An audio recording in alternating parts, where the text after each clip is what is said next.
For example, the Nubians are struggling a lot in Kenya here. When they came with the British, they were introduced here by the British during the World War. They came with the British They were where? drafted. They came from into where the army. British? They were from Sudan. Oh, from Sudan. Yeah, because when the colonials, I believe you know that Churchill visited Sudan at some point in time, and it was a protectorate of the British. And during that time, they when they were coming this side, they came with these people, just like how the Indians came to Kenya. The other question is like, are there risks for exiles who try to go back, especially if they were politically active?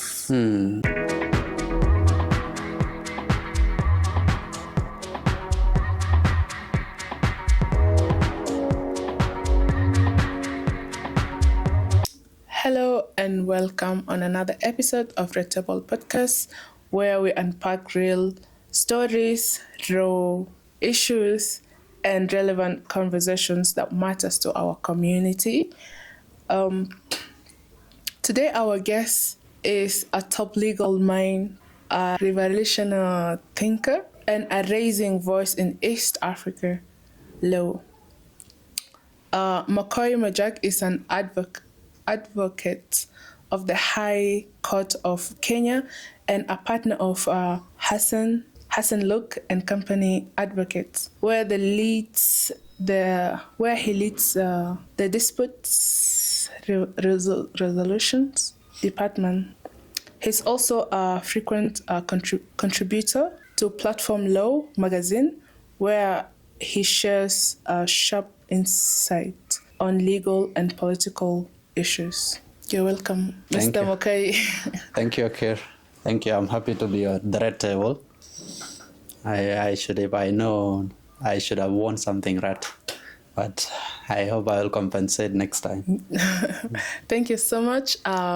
We are honored to have you with us today, Mr. Lawyer Makoi Majak. And today we are diving into questions that many South Sudanese around the world silently wrestle about. What does it truly mean to be a South Sudanese in exile legally? Millions of South Sudanese are living outside the country. In the refugee camps across the cities, East Africa, and even in abroad. Many struggle with documentations across and access to educations, legal recognitions, or even denial of citizenship. Young people born in exile feel caught up in between worlds, legally and culturally. So today we're going to talk about who qualifies as a South Sudanese under the law, and what happens when you are born in exile without papers. And it's a question that haunts many South Sudanese youth who are in exile. Thank you so much. We have our lawyer with us here today. You're welcome. Thank you, Akir. First of all, let me comment by adding my voice to the issues that are happened in our country. And the history of South Sudan and Sudan in general has been marked by warfare. And the revolution did not start in 1983. It started way back in 1940s, back forward to 1950s, till Sudan gained independence in 1956. We came all the way to the 1972 agreement. It went wayward, and we had the 1983 revolution, and it led to the agreement in 2003 and subsequent several protocols in 2003 and subsequently the CPR agreement, which later gave us the referendum in which we voted overwhelmingly to choose that we should be a different identity. And that choice. When we gained independent, there were a lot of people. Much of our population has been scattered by war, and much of it lives outside the country today, as you said before, and they face a lot of challenges. Some of those challenges are beyond them. They can be legal. Some of them are lack of political will by the governments in wherever they are. But to answer your questions, the first question is what does it mean to be a South Sudanese? Yeah. What does the law say about South Sudanese citizenship? Yeah, who qualifies and how? Yeah, under the law, a person is recognized as a citizen, either by birth or by naturalization. By birth does not mean if you are born in South Sudan, I take a flight today and give birth in South Sudan. No, by birth means you are born either to a South Sudanese mother or a South Sudanese father, or your grandmother or grandfather, or your great-grandfather or great-grandmother is a South Sudanese.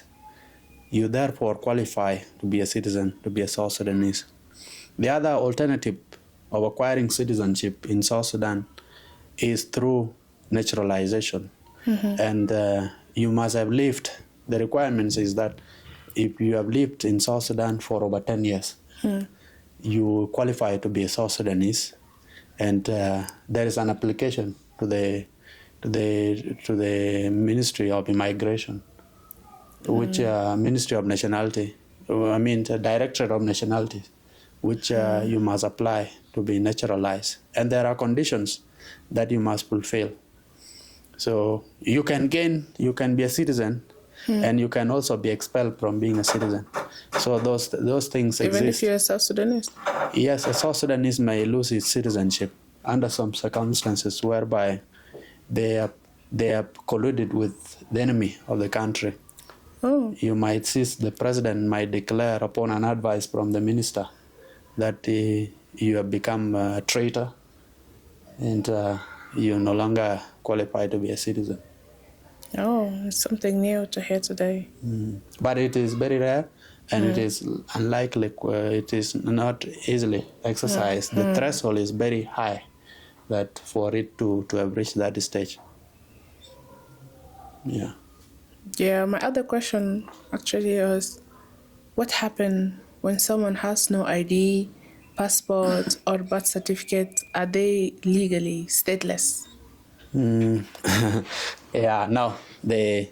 An ID, a passport, a birth certificate is basically a formal thing. Yeah, it does not mean because if you go to our villages, my own mother has no national ID, and I have a passport, I have a national ID, I have a birth certificate. Those are for official documentations, and this process will take place. It is taking place in the country.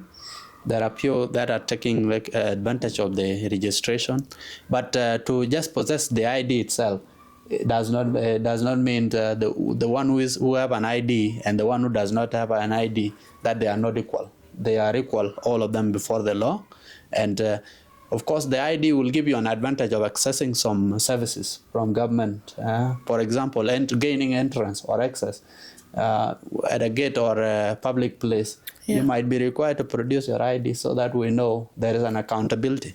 But generally, holding a passport or not having an ID in our case, as South Sudanese, does not affect your right as a citizen. So you're not stateless. You are not stateless. Stateless is way different. It's a completely different issue. Yeah. Stateless happens whereby you are not at your own place of origin, because at the end of the day you must have a place of origin. And statelessness happens where a person has nowhere in which he can be pinned down to have come from. For example, the Nubians are struggling a lot in Kenya here. When they came with the British, They were introduced here by the British during the World War. They came with the British They from were where? drafted They came from into where the with army. British? They were from Sudan.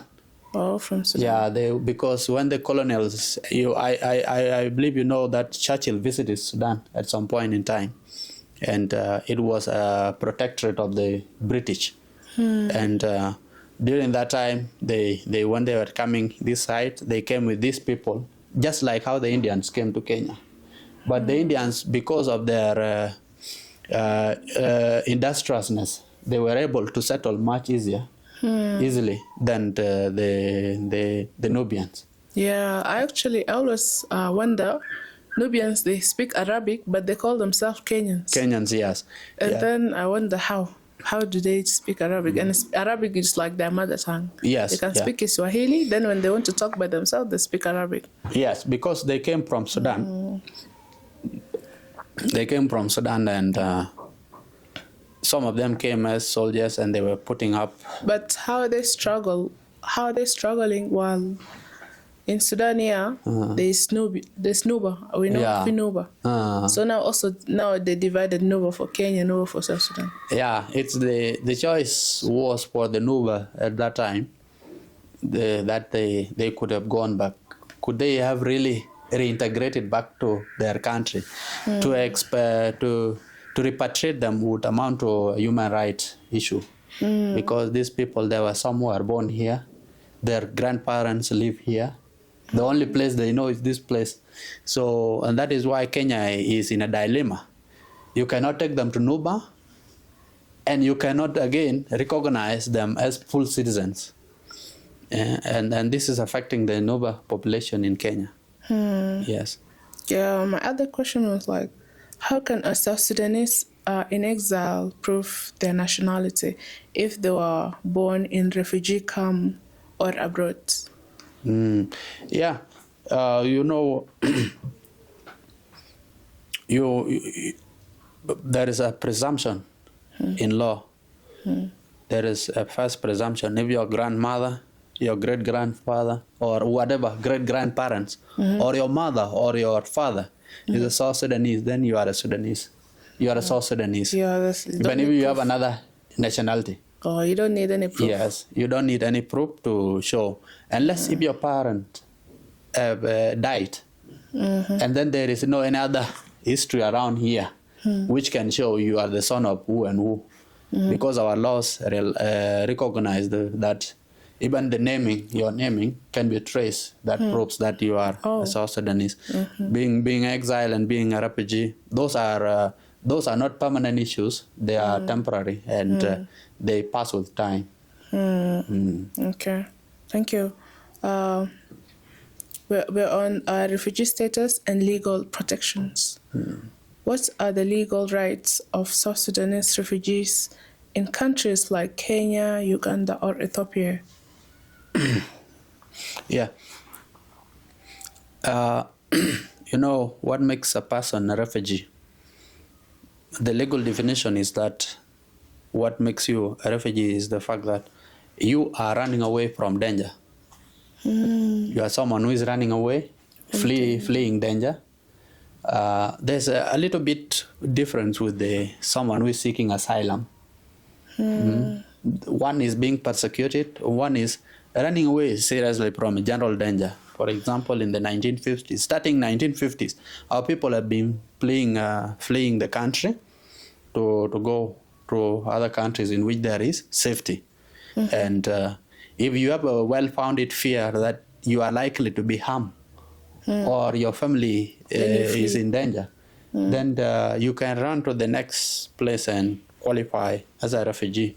And your rights, you have the same rights as any other person you found in that community in which you have been integrated. Although you might be assigned a designated place which they call camps, where they stay, where refugees stay until there are urban refugees and then there are rural refugees. But refugees in Kenya, under the Refugee Act 2022, a refugee can engage in employment. You can be a refugee in Kenya and working and contributing to the development of Kenya. Yeah.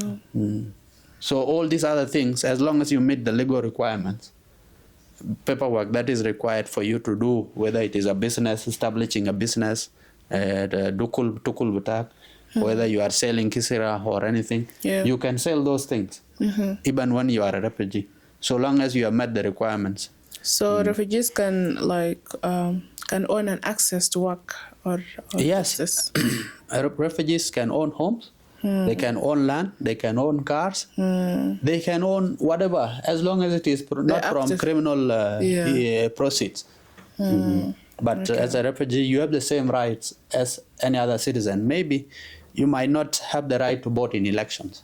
Okay. You might not have also the right to go and contest to be a refugee representative in a national government. But all these other rights and all other obligations you must do. If you have a business, the government must tax your business. If you are working in a company, you must pay tax. So you are contributing to the economy. Okay. What challenges do children in South Sudan or of South Sudan refugees face when it comes to nationality and education? It's being a refugee does not mean you are stateless. So you are presumed to come from the country of your origin. What you are just there is that you are temporarily there for a particular time. You are unwilling to go back to your country because you are likely to be hurt or harmed. But when it comes to privileges of the state, of citizens, there are some privileges you might not enjoy. For example, in issues where issues of education, issues of health, like unless if you go to insurance, like for example in hospitals, you might not be entitled to government insurance card, but you can get a private insurance. You can insure yourself privately. In schools, you might, if there is a free education, you will access that free education to some extent, but not entirely the entire free education, because, for example, if you are sitting the examination, national examination here in Kenya, and you are a South Sudanese, you will be required to pay examination fees to the National Examination Council, which Kenyans are not required to pay. But you might attend school. I didn't know Kenyans are not required to pay. I thought like all students pay. There is something on top. Recently, there's a boy who is my cousin. I recently is Form 4. I recently paid 7,500 because the school said this requirement, because you are not a citizen, you will have to pay this extra. But the school is paying just like any other Kenyans in terms of school fees. It's paying just like any other Kenyan in terms of the school fees. But for him, it's just the exams. So all the foreigners, they do that. All the foreigners in Kenya. Okay. Thank you so much.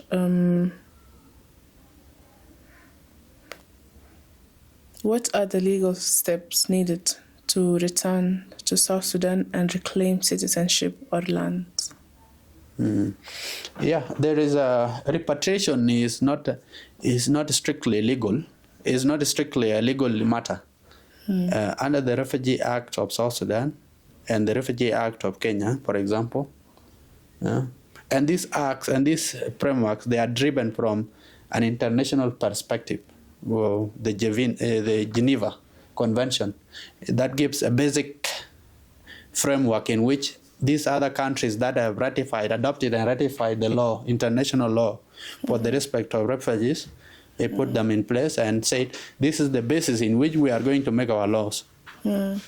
Being a refugee, for example, I will always use the example of Kenya, because this is where I have an experience.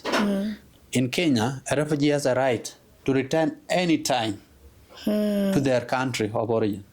The same with asylum seeker. The person who has been exiled, Yeah. You can decide at any time that you want to go. No one will stop you. And then when you are there, if there is any other of your property that has been lost, Yeah. reclaim that right. Because one, when you are a refugee or an asylum seeker, you do not lose your citizenship.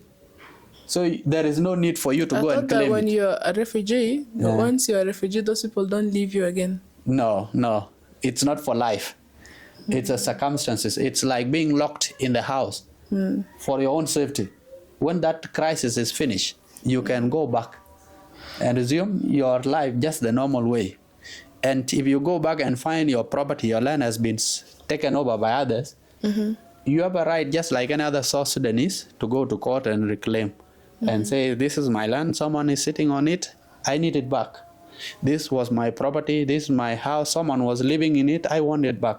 These were my cows, this is my cow, this is my car, and someone took it, I need compensation. But for mass expatriation. Does it actually, those laws, does it really apply in South Sudan? Of course. Or can it happen? Someone went and come back and they want to reclaim their things. Do they get it? Yes, because we have the judicial system and the traditional system, justice system. And every South Sudanese, you have a right.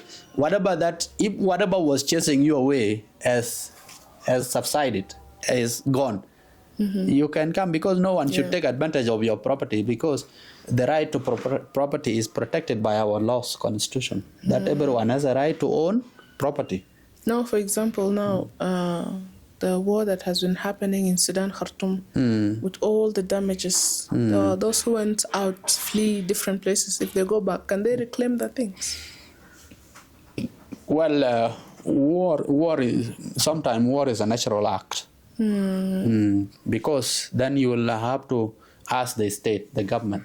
See, it becomes a government policy that yes, war happened. It happened, and some citizens, their property was destroyed in this process. What can we make? What can we do as a government to put these citizens back to a good life, so that they can resume their way of life and contribute to the society? But strictly, maybe you have no one to sue in this scenario. Yeah. Like where the bombs are flying. Yeah, it is not an individual that you can pin down. But when the question of accountability comes, it becomes political accountability. Okay. Yes. Okay. It becomes a question of political accountability. And when there is because, for example, we have commissions that are formed for reconciliation. These people who have had their property destroyed, their lives changed, altered, they can come and testify. And then the state will take notes from there and see how they can compensate them. But isn't war the reason why people have refugees? It's war, yes. Yeah. Okay. The other question is like, are there risks for exiles who try to go back, especially if they were politically active abroad? Yeah. The situation, under our constitution, Article 24, Article 26, 25, and 28, you have a right to have your opinion. You have a right to associate with a care. We have a right to form our political party in this studio and talk about politics and comment. We have a right to what?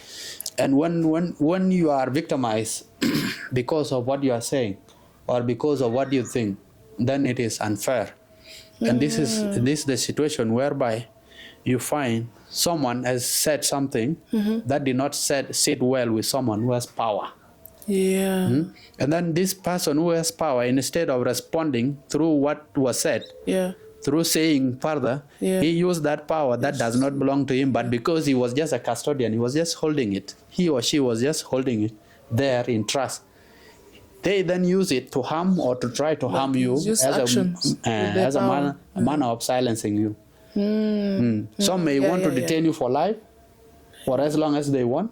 Some may want to arrest you and disappear you. Some may want just to kill you. Yeah. And this situation is what leads to people running, seeking asylum and become exilees. So, and these situations are not permanent. Even in Kenya, there are people who have returned back to their country.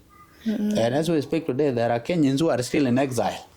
Yeah, true. In Saudi Arabia. Yeah, they feel they are in exile, but you can still come back. Being an exilee is just a matter of opinion, or a matter of political question.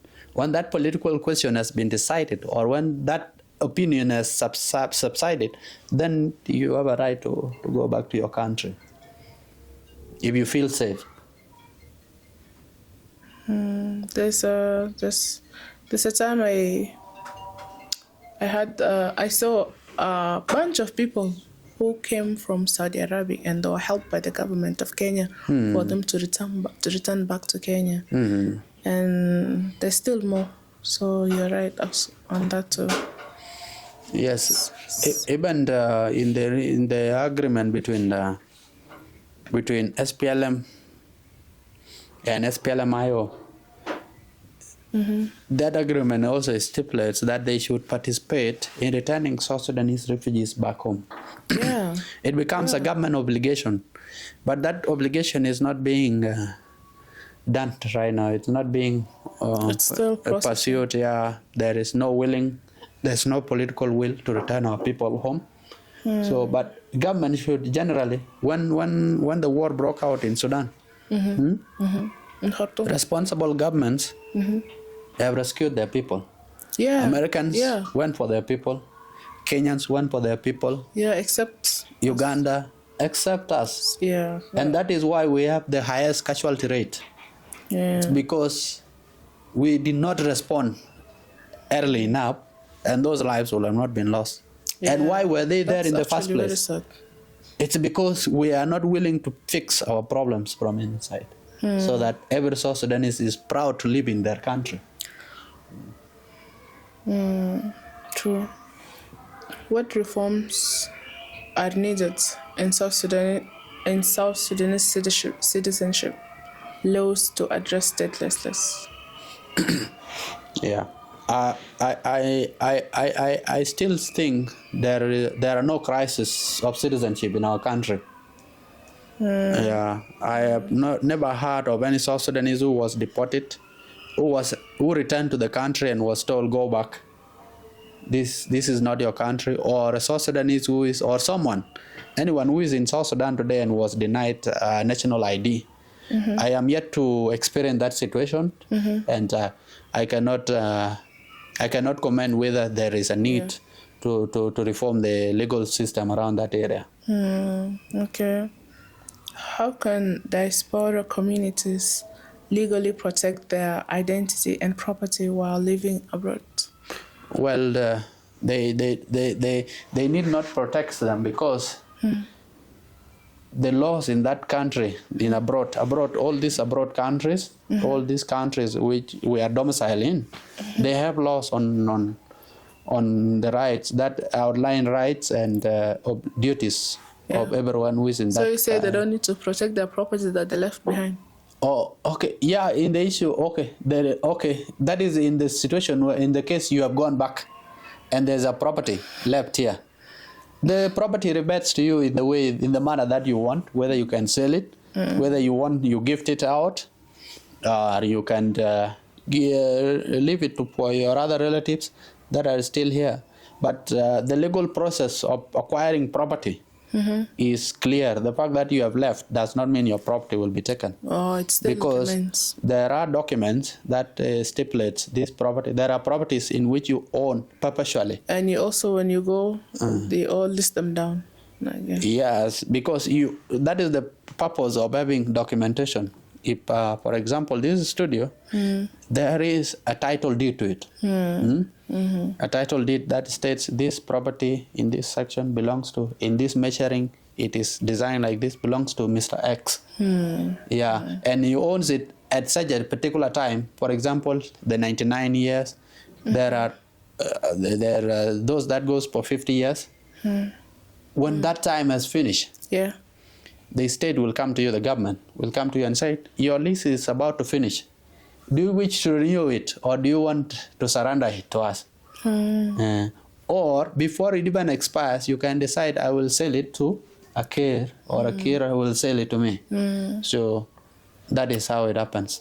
No right, your property is not affected by you returning back to your country. There are South Sudanese, by the way, there are South Sudanese who own really good property in Kenya and Uganda, and they enjoy those rights, just like Kenyans do. Yeah. Thank you so much, Makoi. Now we're on marriage law.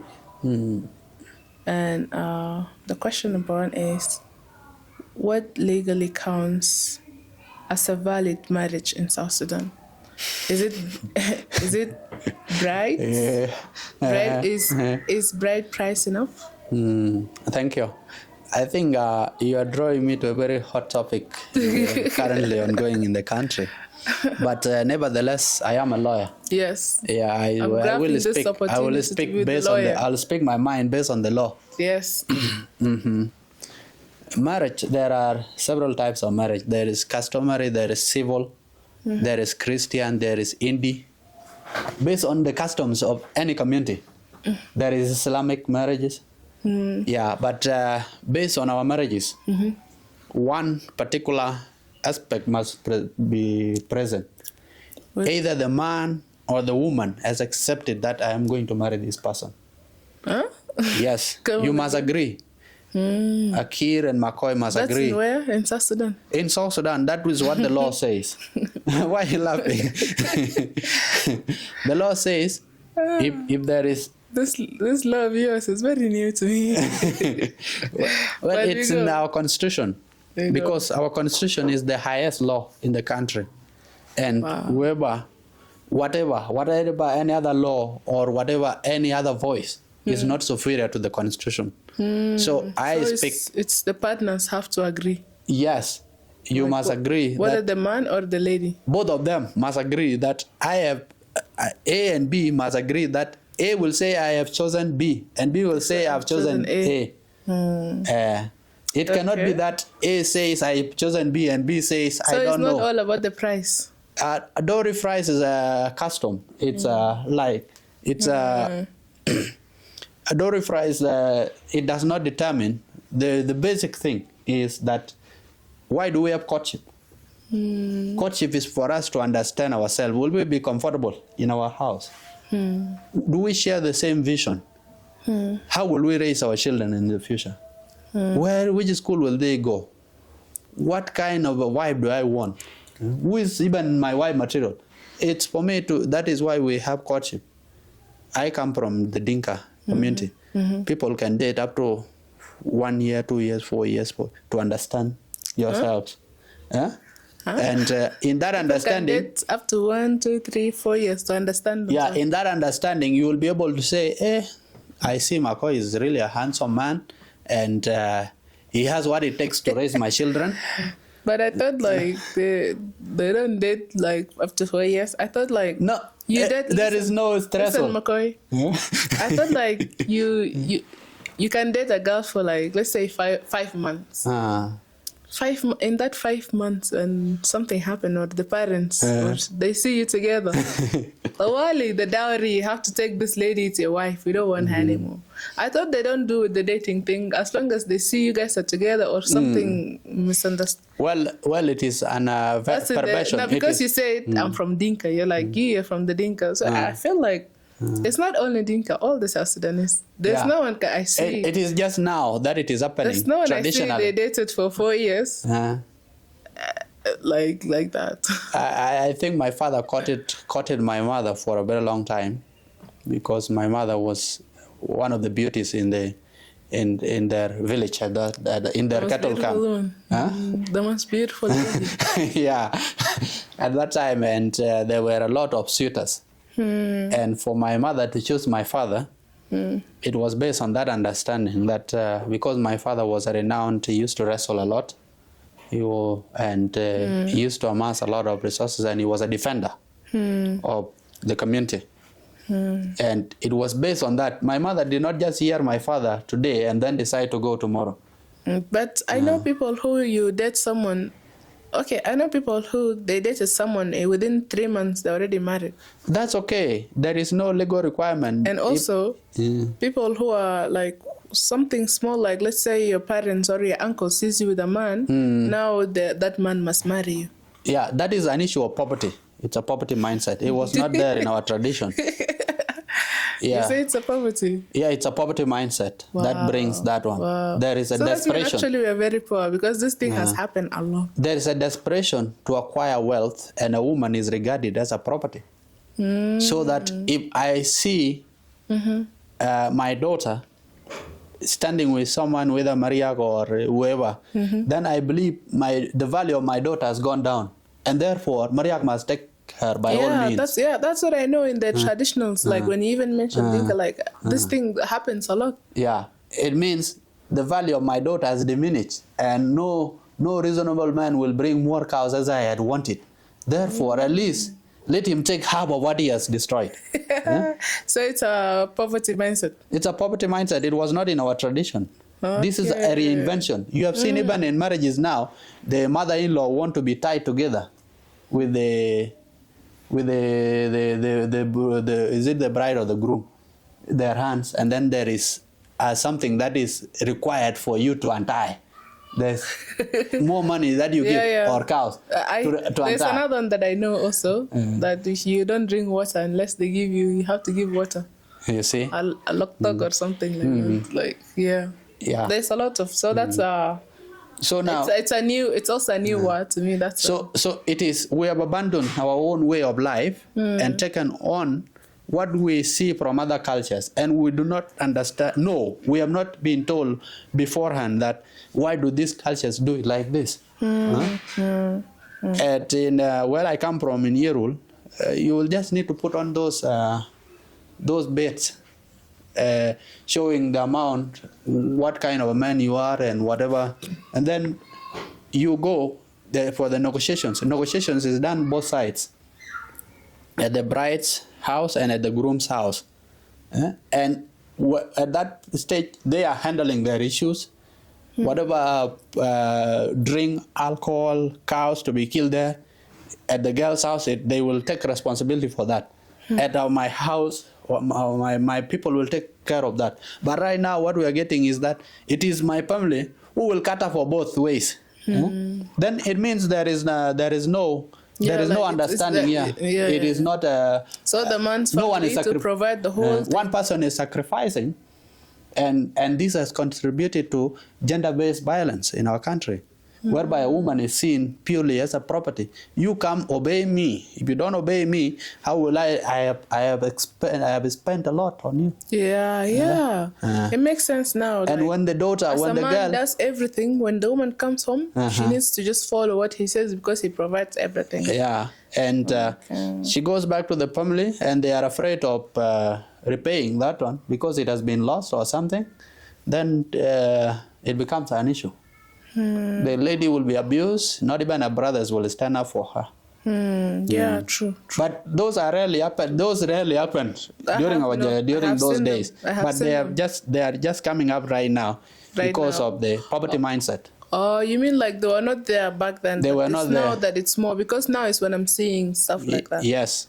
Okay. Thank you so much. The next question is, can a woman claim legal rights if the marriage was only traditional and not registered?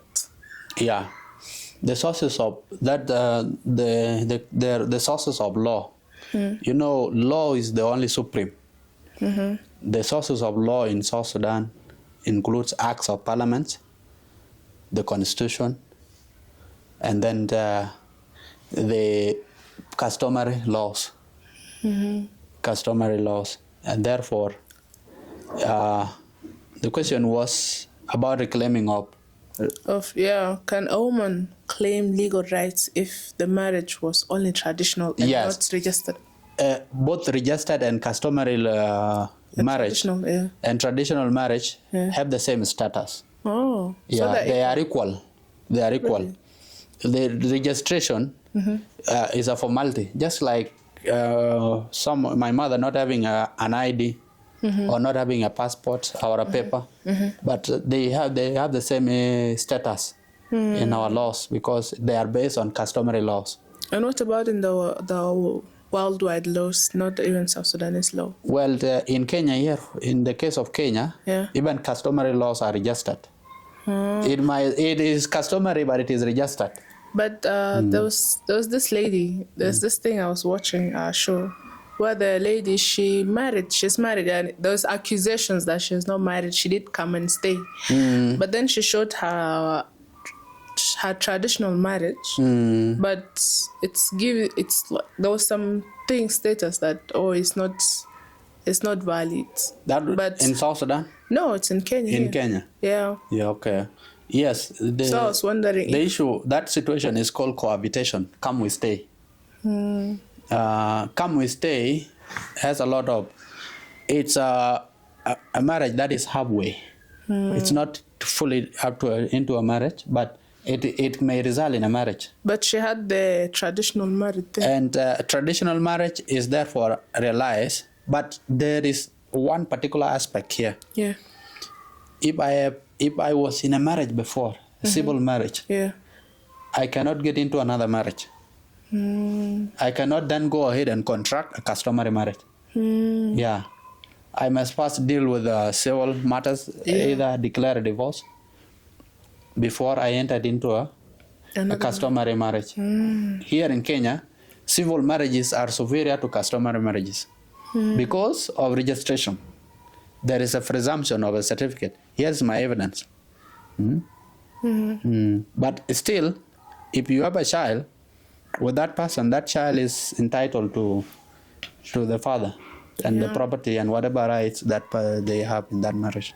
Yeah, thank you. Cut. Action. Yeah, and so now about the registered marriage, as I told you about the lady who she had the papers, but still people are not believing it. So that's what made me now add it in this conversation with you. And also in South Sudan, also I have experienced a lot of I haven't seen like married with the law like something. I just see big celebrations and all that. And then now there's something else also that I have never seen. I have never had. Okay, I had it a lot, but I've never seen. I don't know if I have the question here, but it came in my head. I want to add. I never saw couples divorce like in the court, like a real divorce. Like we're in the court, just like how I watch in the movies and in the series. I've never seen it. Is it like divorces? Divorce is a way of life. It's just like the same way of getting into something. No, like I'm saying, I've never seen South Sudanese do that. South Sudanese, they do divorce. I feel like they just separate. And what happens is most of these divorces occur outside the formal courts, outside the judiciary, the judicial system, but they still happened in the traditional sense, in the traditional courts. Most of them. How is the traditional court? The traditional courts they are made. They follow customs. Each community has their way of divorcing, the procedure that they follow in the divorce. But a marriage registered, a civil marriage registered, must be divorced in court. Yeah, it cannot be divorced outside court.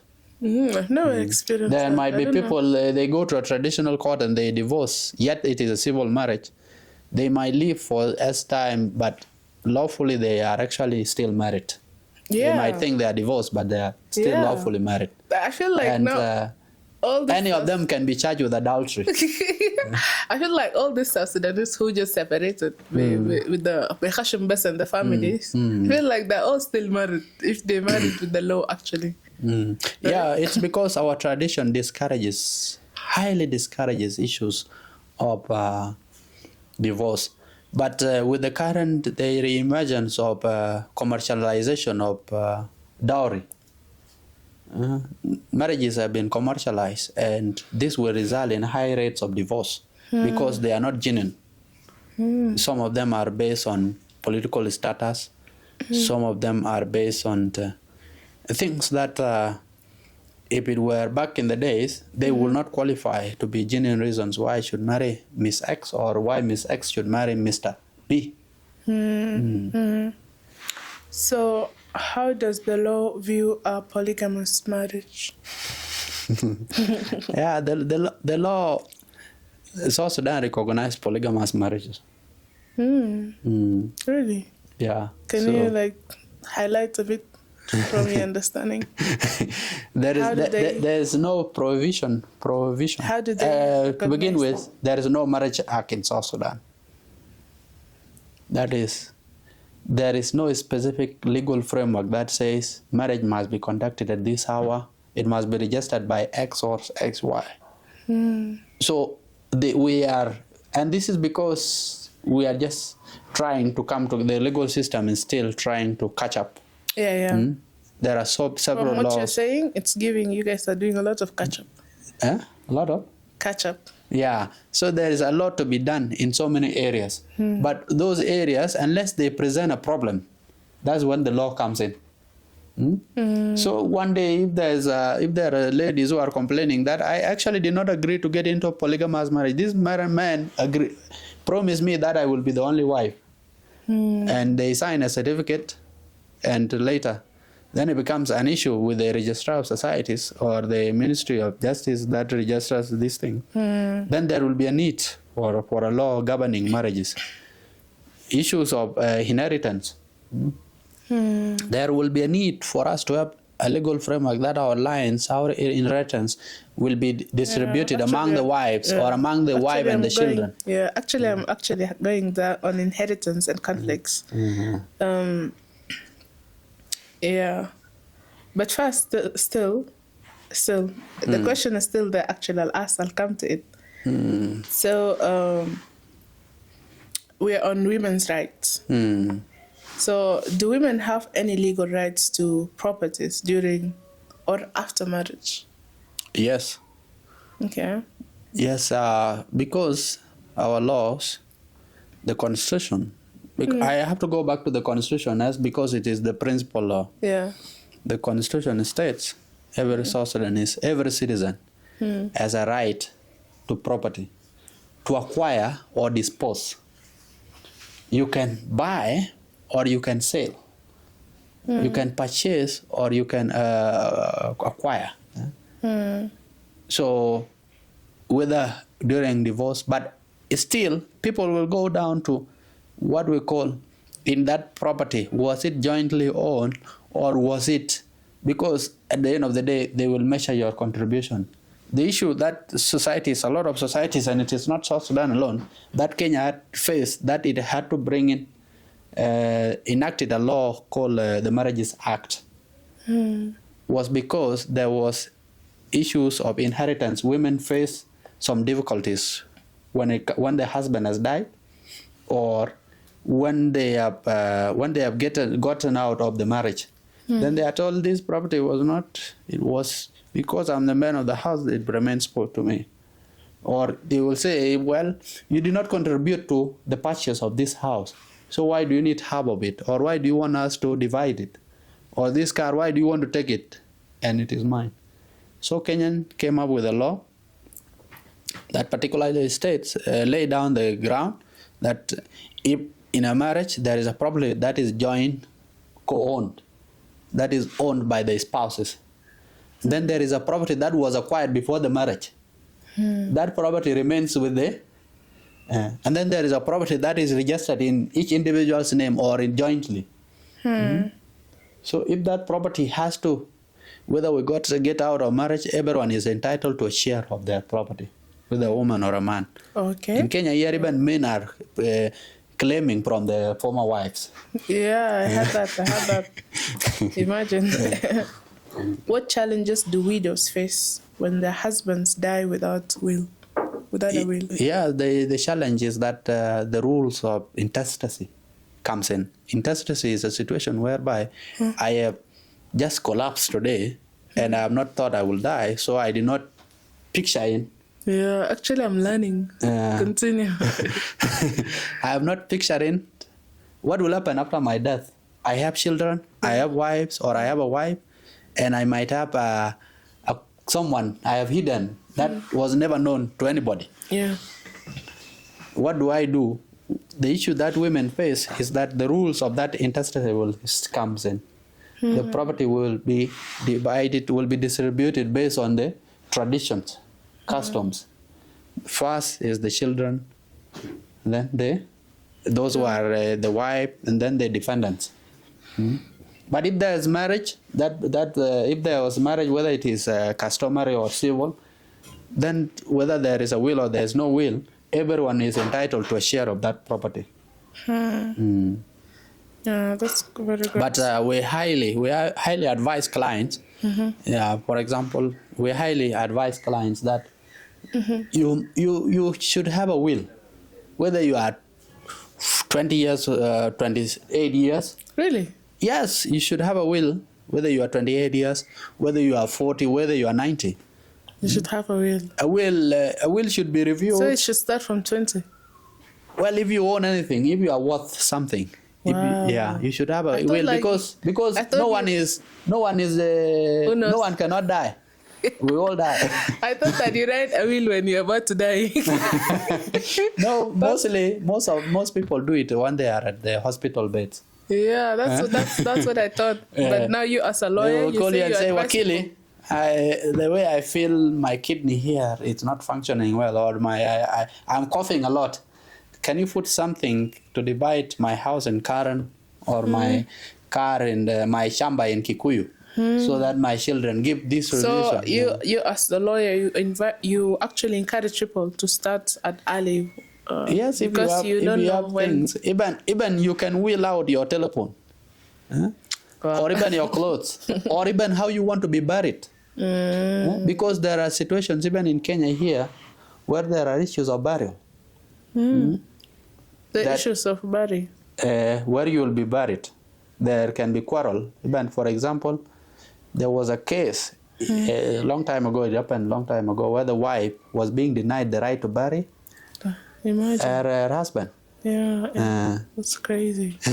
So these are things that the will must state. So those the things that you should note down. If you want to be cremated, if you want to be buried without a coffin, whatever the situation. Now, if someone says, I don't want to be buried when I die, will they follow that? You can decide that I will be donated. If there is a will, to that effect, because the deceased wishes are his. Yeah, but still, in our African traditional setup, death is not your death. It's up and it becomes a community issue. The community then decides. But there are some wishes that will be respected. But the rest are like, no. even when you're dead, they still say no to you. Yeah. Okay, thank you so much. And are daughters entitled to inherit in South Sudanese families? Well, why? A daughter is a human being. You know, you are saying that, but also from what I've heard, there is no law. Something like that happens. There is no law. Wherever that is happening, if that is happening, it is highly illegal, because you are children of the same father or mother, and then there is a property, or the property of your grandfather, and you are there. Well, there will be customs. If you are already married up, and you are somewhere there, and then there are your young brothers, maybe it will be the common sense that will tell you, because I still have young brothers who are still coming up, let this be used for them to grow. But generally, you are entitled to inherit as a daughter. But they favor the boys more as the South Sudanese. That is a discrimination, which our law says, the constitution says, there is no any form of discrimination, whether it is based on gender, sex, religion, ethnicity. Hopefully race. your law gets so far and controls every part there.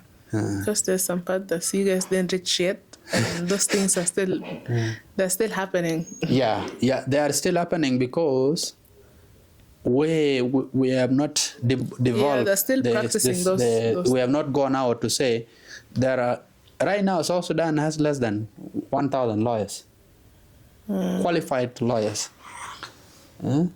But go to other countries, you get very, like here in Kangware or Karen or wherever, you can find most households In estate, there might be someone who is a lawyer there. There are over 17,000 lawyers in Kenya. And they are still going to law school. There are several in law schools. Yeah, that's... But still, it's because the political class understand what is the rule of law. So it becomes a matter of political will. The politicians must also demonstrate that they are willing to liberate the people. Liberate the people from bad practices. So liberation is not a matter of guns alone. It is a good way of life, because how do you have liberty, justice, and prosperity if some things are not happening, or some members of the community feel they are lower than others? So the judiciary, the lawyers themselves, the government, the executive and parliament, they must make laws that if something happens, this can be addressed. If a situation arises, it can be addressed at this principle, based on these principles. Yeah. Thank you. Thank you on this educative episode. So on inheritance and conflicts, how are the stepchildren or children from different wives treated legally? And this is something that we face in our in South Sudan. Yeah, but still, because with South Sudan, most of these ones are being treated. The principles of customary law, the applicable laws here are the customary principles. And in customary law, there are no, for example, the Dinka, there is no stepchild. You are not seen as an illegitimate. There is no bastard. There's no bastard child. There's no bastard child. Even the child that comes with the mother pregnant becomes yours upon marriage. You don't even care if it's you or not. Yeah, whether DNA does not determine for us. That's true. So when it comes to inheritance, the child whose mother was never married, who was taken, has the same rights to inherit, just like the child whose mother is present. That sounds... You made it sound so beautiful. Thank you. Actually. Yeah, you kept it in a way where, like, yeah, it's true, but still, it has different ways too. Does customary law overrate civil law when it comes to inheritance? No. It's no. The issue why we are seeing customary law is overriding civil law is because there is no existing civil law on that particular area. For example, on the issues of marriage, there is no there's no a law which regulates a particular aspect of the marriage. Therefore, the issue of inheritance, what happens when you die and the children, those things, the law has not come out and said this is how they will be done. If this is a marriage of civil, it will be done this way. If this is a customary law, it will be done according this way. And that is why customary law steps in and handle that space. It has stepped in a gap to continue addressing an issue. So it doesn't... Until when it is misapplying, when it is not addressing it properly, then there will be a need for a law that also steps in and say this is how we... So that's when, like, civil war... Civil law. Look at me going to war. This is law. Civil law. But civil law, the register, the one that we see, it's called codified. The law that is written. There's a difference. They are weighing differently. Mezan. Yeah. The one that is written, that you can see and can read, and anyone can read, and it is the same across. Yeah. As a bigger weight. And the one that we cannot see, it only applies to specific people. That is customary. It is a custom. It changes over time. Yeah. It only applies sectional. It is not cross-sectional. It applies to a particular, like A is a community. That custom applies to them.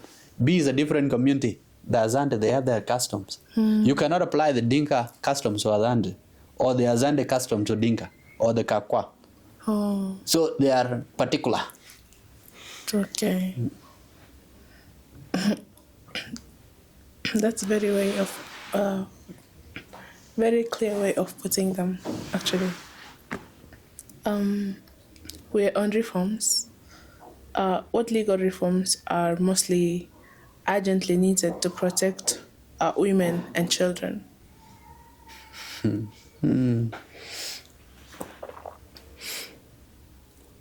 South Sudan, generally, the legal system in South Sudan is still crawling. It's still a small baby, and it's crawling in all areas. It's not only the issue of children or women, but it becomes the issue of children becomes a much bigger issue because they are vulnerable. And therefore, the legal system in the country needs an overhaul. Because when we broke out from the Sudan, the Sudan was a mix of legal systems. It says the Sharia is a mixture of Sharia, civil law, common law. It has like over three systems applying in one country. Whereas, for example, in Kenya here, there's only one system, and it's called common law. That is based on statutes, what is written down, and the common principles that were practiced during those days that became non-common law. In the case of South Sudan, we said we are transitioning from this Sharia mix, civil mix, Islamic, the common law mix, strictly to common law. So South Sudan is still transitioning, and there's a lot it must do.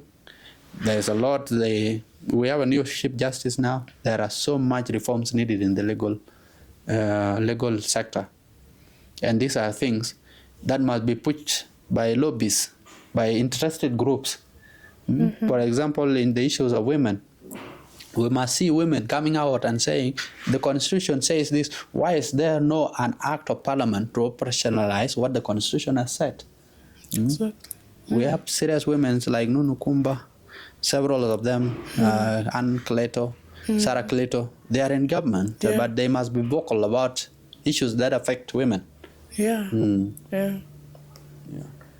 So we're on our last question. What's your advice to young couples about securing their rights and before and during marriage? I'm not a counselor. I'm not a village elder. Yeah, but still, on the legal aspect. On the law side, on the law side, on the law side. For example, in our law firm, we do family law. We have a family law division. Whereby we advise young women and young men. That's like a counselor now. You just said you're not a counselor, and we you advise them on the legal. Counseling. If it is legally, we advise them on how they can, if they are entering into a marriage, or if they are entering into a come we stay cohabitation. Come and stay. We tell them this is an agreement. We can prepare for you an agreement to protect. Or if there is another wife coming in and you already have children in the marriage, or if whether you are cohabitating, and the situation here is to protect the property that you have or the one you might acquire. So what we do, we prepare what we call prenuptials or postnuptials agreements that apply to this. So our advice is, it is centered on protecting property of each party. If a bride has more property and that they wish to protect and they are entering into a marriage, we put down something that protects that property. But if they enter into a marriage, that property is known as his alone or hers alone if she's getting into a marriage or whatever, cohabitation. A wealthy woman wanted to get someone who is young, who has nothing, but she's afraid this guy is coming for the property. We put something together that protects that, an agreement that protects that property. Okay. Yeah. Thank you. Actually, I was saying it's the last, but I have like a bit personal question just added. Okay. Just like, so I forgot to ask, how was your journey as studying law? Would you encourage people who who would like to study law? Wow. That's a very good question. I must admit, because when I started up as they used to call me in my school. I studied my primary in South Sudan at a place called Mopodit. Mopodit is what we call today, as the alumni, we call it Little Abat. Little Abat. Yeah, it's the Abat, the Little Abat, yeah, of South Sudan. Okay. And when I was there, I was nicknamed as Professor. You actually look like a professor. Yeah, and there was a missionary called Dr. Brother Rosario who inspired me. He was a doctor. He was the CEO of Mopodit, Mary Immaculate Hospital at that time. And when we were children, we used to see him. There's a fence. These fence that you can see through. Yeah. He used to go with these things the doctors wear, and his half coat over thing. And I must admit, he looks very admirable. Oh. And I said, I must be like that. And even I reached a point where I was writing my name as Dr. Brother Makoi. What I did not know was that the title brother, is a missionary title that is conferred upon you for services rendered to the missionary. And then the doctorate is for your career, what you have attained. Yeah. The profession. So I went up like that until high school. I was set out to be a doctor. Until one time at a particular place, and it was in the Coptic hospital. I was at Coptic hospital, and there was the egg trial. The egg trial was happening. The Ocampo 6, what we used to be known as Ocampo 6 during the post-election violence in Kenya. Yeah. There was the trial of former President Uhuru Kenyatta and the current President William Ruto, and Arab Sang. And the lawyer was the current Khan. He's called Khan. He's the current president of the ICC. Prosecutor. He's the current prosecutor. Yeah.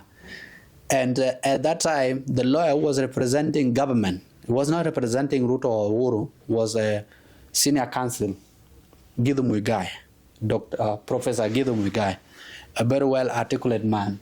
When I saw him speaking and how he was attacking Bensouda in a very nice way, I said, "Hey, how did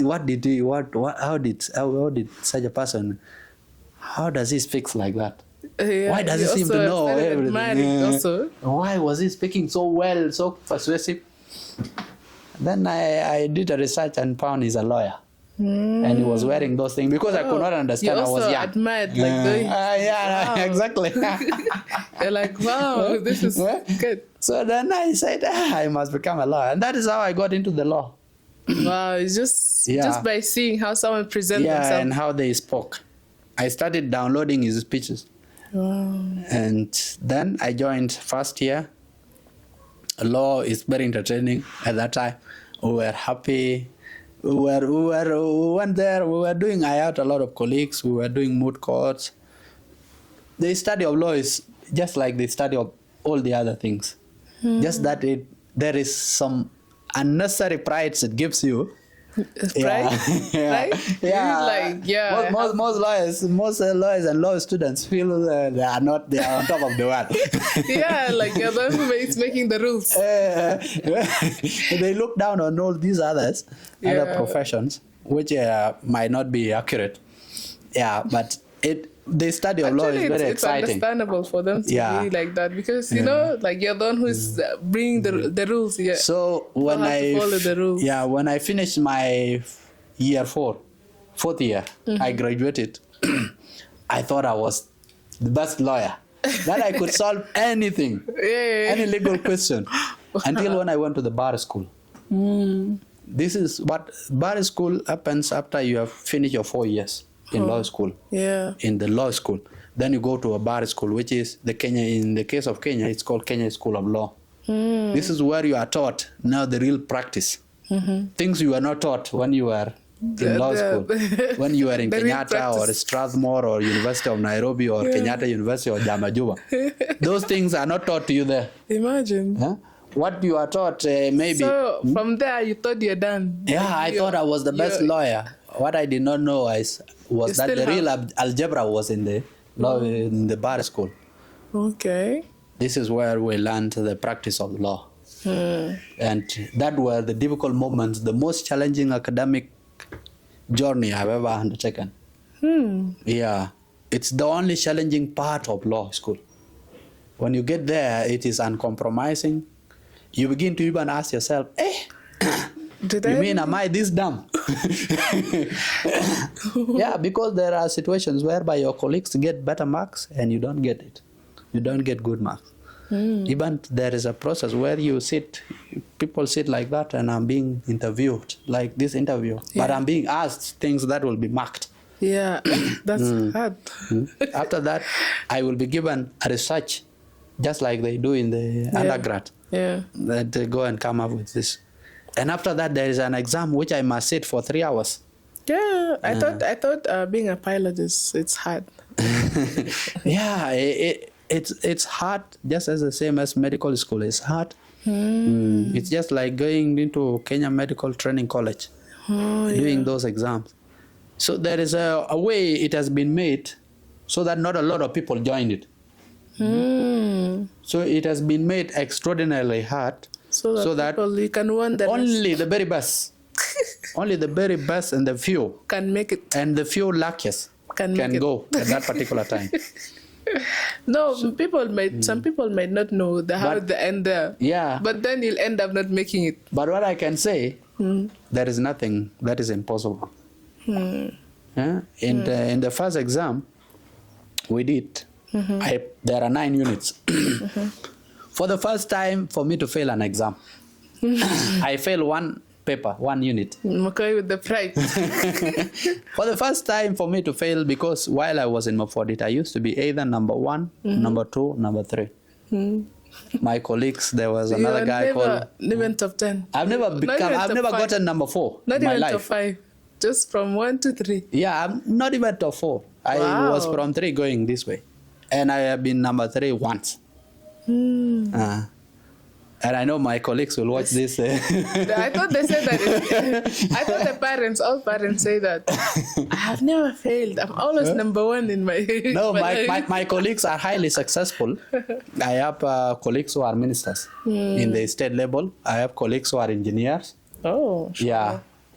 In Canada, not even. I have colleagues who are in the medical school who became doctors. So they can attest to that fact. Yeah. But what I can tell everyone, if you don't pass through bar school, don't waste your time doing law. Because we will never respect you. We will never look like... we will see you as a sub-lawyer. We'll just see you as a lawyer. Yeah, Kira will think you are a very good lawyer, but for us lawyers, we know who you are, your quality. Oh. You are from China. You are a product. There are Asili and then there is. So there are people, and there are people who inspire us in Juba. You finish your Jama Juba, then you go to, because we still don't have the bar school. There's a law that says there must be a bar school, South Sudan Legal Training Institute. But that even building it has become a problem. There is a land there are poles standing, but there is no building. So some of them go up to Uganda. Some come to Kenya, some go to Rwanda. And when they go back, these are the people who are currently making change in our bar, in our law system, the legal system. But if you just say what I have gained in the JAMA is enough, then you have deceived yourself as a lawyer. It is like a doctor who has gone to, you have just that certificate, so but you need a license. Okay. Actually, I wanted to ask you, like, how can you encourage the young lawyers who are coming, the upcoming young lawyers who have a lot to do? Yeah. Like, I am one of them. I actually need encouragement. No, you're already seeing yourself up. You're seeing that those ones they should not waste their time if they don't go to Bari. Yeah. So young lawyers, there is nothing as beautiful as being a lawyer. Wow. But still, if you are a half-baked lawyer, you become a quack. Half-baked lawyer. Yeah, that the one that has not been prepared properly. It's like food that you cook and you don't cook it properly. It's not cooked. So it might give you stomach ache. So a lawyer who has not been prepared properly will give his clients problems.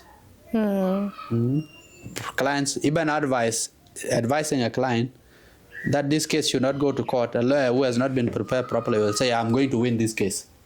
And lawyers don't brag to clients. We give advice as professionally as possible and ethically in as much as possible.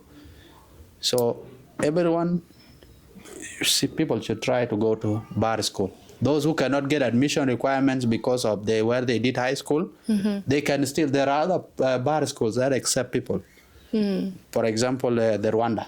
The Rwanda, they still accept South Sudanese. You are trained, at least you are given a formal training. That 6 months or 1 year, it is better than nothing at all. But still, we are going to pressure government so that there is money allocated for the building of our own bar school. In Juba? In Juba.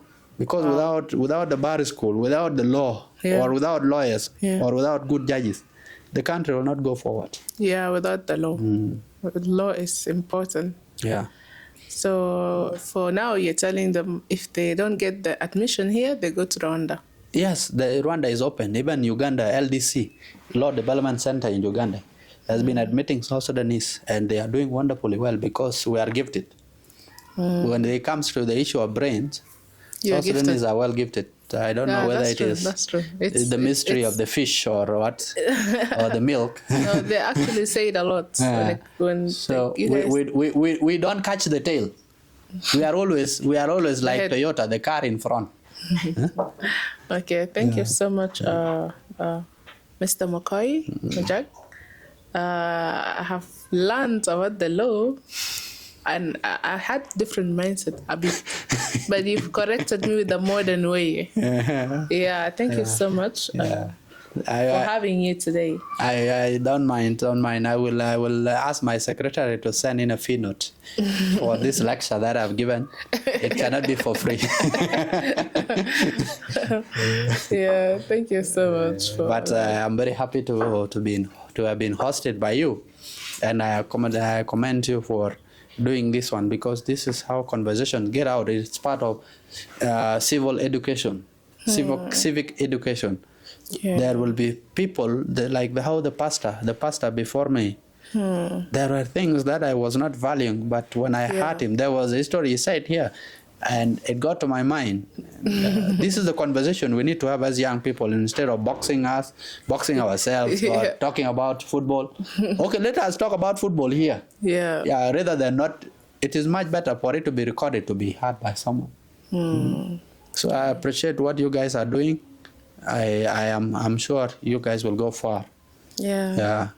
We're looking forward to host you again, and inshallah it's going to be other conversations. For example, love life. I didn't touch anything about the love life. I am very romantic. Yeah, that one. Really? Okay. That one you will not allow me to leave if we go there. So are you single? You said you're so romantic. Let me not even ask taken. Let me just ask, are you single? You know, there was in that what tradition, they say you don't count your children. You don't count your cows. You don't count that I have this amount of children. I don't, So you don't want to say you're single? So you don't count?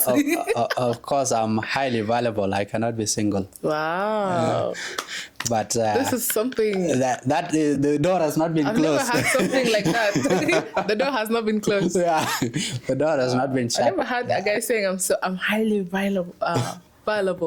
Like you have so much values that you cannot be single. Wow. Thank you so much. That door. That door has not been shut.